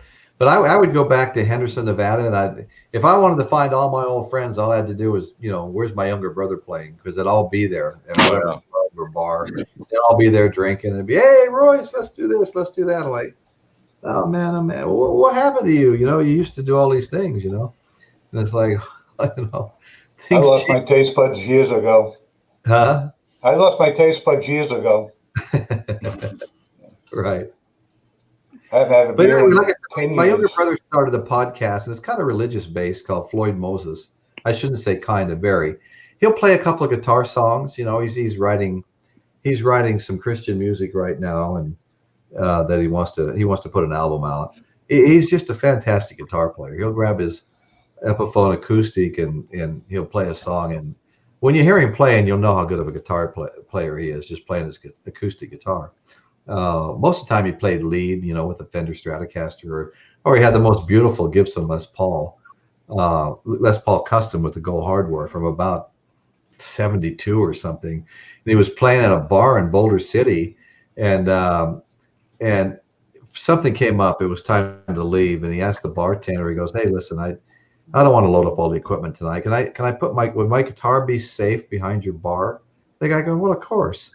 He puts his Gibson Les Paul Custom, a '72 gold hardware, in the red sunburst or whatever it's called, with the red around the outside, behind the bar, and it disappeared. Oh yeah, amazing. Oh. Yeah, and I just couldn't believe it. But I have a picture of him playing that guitar, you know. And he never found Anyway, it. so he's trying to do a podcast. He's not trying. He's doing a podcast. He's trying to find his way. He wants it to be religious based. He'll sing a couple of religious songs, but he's also starting to. You don't realize this unless you hear it from me or from him, but this guy was like a natural born comedian our whole lives. When he talked, everybody laughed. He would talk and he would say something and start laughing. And it was so infectious. Everybody laughed with him. If it was anybody else, he wouldn't laugh. But he could really make people laugh. I said, "Hey, Rich, come on, bring some of your humor in." So he did a show a few weeks ago, and he started telling some stories about our family, you know. And he told a story that I'd already moved to California, but I was home for a visit, and we used to punch each other in the arm. I was 3 years older than him, so I might have been a little abusive at times because I was bigger and stronger. And but we, the day before we were driving around together, we punch each other in the shoulder real hard, right? So the next day I'm sitting in Mom's house and he walks by and just out of nowhere punches me in the shoulder as hard as he can. And he's telling the story and he says, "I jumped up and kicked him in the arm." And he said he took his keys and he threw them at my face as hard as he could throw them. And he said and I don't even remember this, but it nicked my eyelid and it was bleeding, And he said we were just about to go at it, and he said it would have been like one of these cartoon fights with battle axes flying out of the sky. Like that.